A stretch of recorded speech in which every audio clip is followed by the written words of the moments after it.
रोज़ सुबह उठकर जाता हूँ मैं आराम कमाने, अपना आराम छोड़कर। जी हाँ, कुछ ऐसा ही दुखड़ा होता है उन सभी लोगों का जिन्हें ऑफिस जाने का मन तो होता नहीं, पर सुबह सुबह उठ के जाना पड़ता है। और पता है मेरा सबसे इम्पोर्टेंट काम क्या है सुबह सुबह का? सही पार्किंग खोज के अपने गाड़ी को आज पार्क कर देना है और फिर ऑफिस पहुँच के बैग रख के सबसे पहला काम अपना लॉगिन चेक करो। उसके बाद आज का क्या मेल है वो चेक करो। उसके बाद वही डेली की तरह आज का क्या काम है, रिपोर्ट देखो। हाँ, रिपोर्ट से याद है, पहले चेक कर लेता हूँ कि कल का कुछ पेंडिंग वर्क तो नहीं है। जो 9 to 5 की जॉब करते होंगे उनको तो पता ही होता होगा डेली की। अरे ये क्या है? ओके, तो दोस्तों ये है मेरी शादी का कार्ड।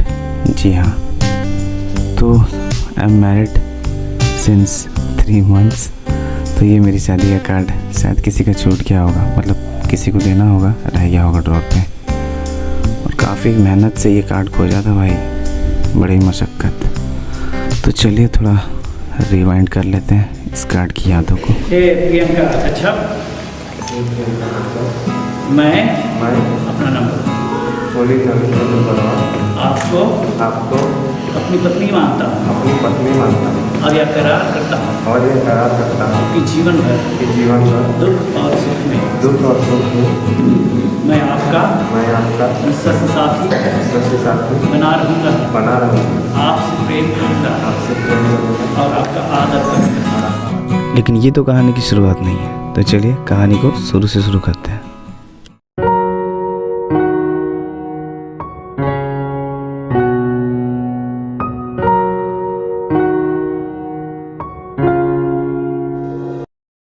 तो इस शादी की सबसे पहली सेरेमनी है सूतबंधनी, जिस पे लड़के के घर वाले और लड़की के घर वाले एक जगह मिलते हैं और डिस्कस करते हैं कि कैसे क्या करना है और रिश्ता पक्का करते हैं।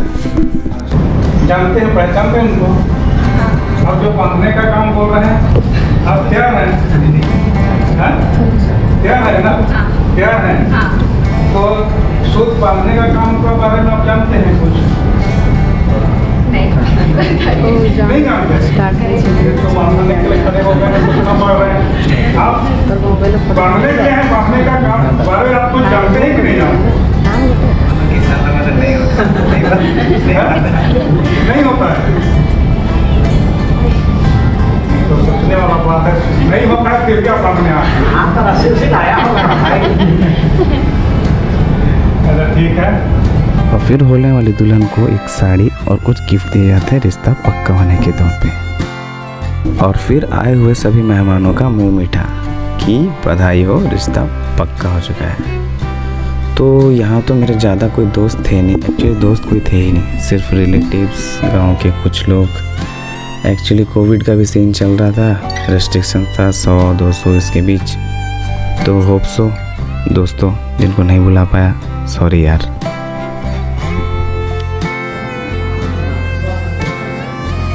और इन सब के बाद एक डेट फिर फिक्स किया जाता है कि कब लड़की वाले लड़के के घर आएंगे।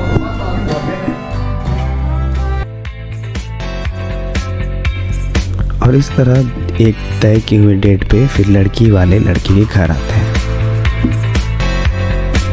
और जैसा कि हम सब जानते ही हैं, शादी तो 2 परिवारों का मेल है। तो यहाँ होता वही है कि लड़की के घर वाले और लड़की के घर वाले आपस में बैठ के कुछ बातें करते हैं, दोनों के परिवारों का डिस्कशन होता है, उनका इंट्रोडक्शन होता है, सब एक दूसरे से जान पहचान होते हैं। बाकी वही फैमिली ट्री का एनालाइज होता है कि हमारे पूर्वज कहाँ के थे, हम कहाँ के हैं। सो इट्स अ ग्रेट मेल मिलाप, बस यही कुछ होता है। और फिर एक दूसरे से लोग मिलते हैं, कोई गिफ्ट लाया होता है दूल्हे के लिए तो दूल्हे को देता है गिफ्ट। उसके बाद छोटा सा पार्टी।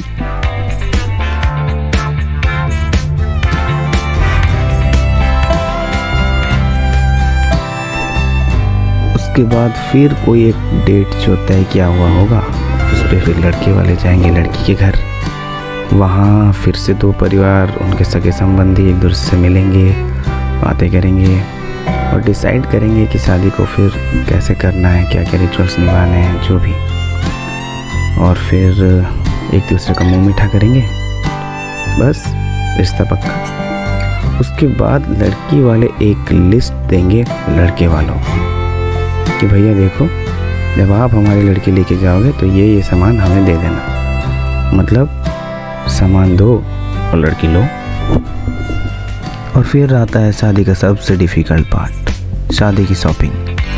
भाई साहब, कपड़े चुनने में जो हालत ख़राब होती है ना, वो तो हम समझ सकते हैं। इतने ट्रायल पे ट्रायल लिए, इतने ट्रायल पे ट्रायल लिए, फिर समझ में आया कि रेडीमेड नहीं लेना है, सिलवा ही लेना है। बाकी सभी संबंधियों के लिए कपड़े भाई, फिर अपने लिए कपड़े, लड़की के माला, गजरा। सबसे दिक्कत तो भाई ये रिंग, वो ये काफ़ी मेहनत, बहुत मेहनत। और सबसे ज़्यादा सरदर्द रिसेप्शन का साड़ी, क्योंकि वो मैचिंग होना चाहिए लड़के के कपड़े के साथ। तो बाकी कुछ तो ऑनलाइन शॉपिंग कर लेना, जैसे शूज़, टाई, है ना।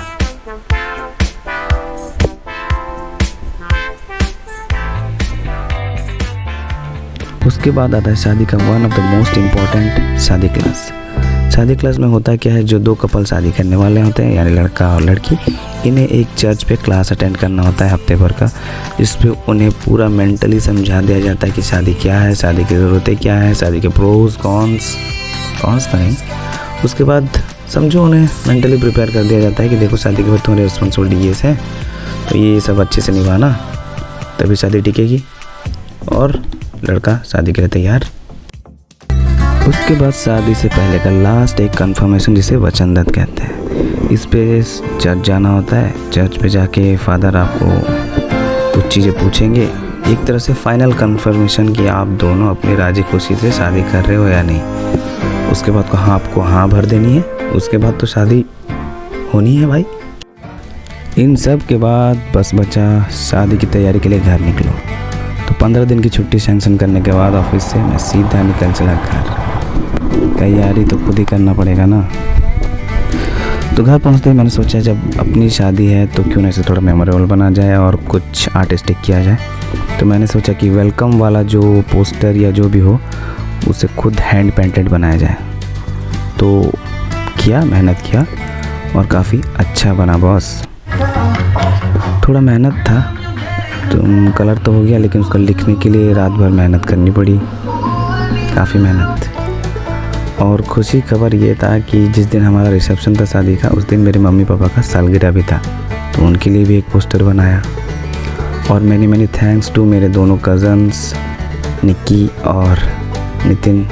तुम लोगों के बिना तो हो ही नहीं पाता यार। हम लोग रात 2-2 बजे तक बैठ के जो पेंट किए, थैंक यू सो मच। बाकी कुछ टेंट का काम सब बाकी था। यहाँ टेंट लगना था और सामने जो ये फील्ड था, यहाँ पे डाइनिंग बनना था, तो ये सब साफ करवाना पड़ा। तो फिर हमने अपना to do list, check list एक बनवा लिया कि सब शादी का सारा सामान बन तो गया और गाड़ी सजा लिया। तो फिर मिलते हैं शादी पे, आना ज़रूर। ओके, चलो मिलते हैं।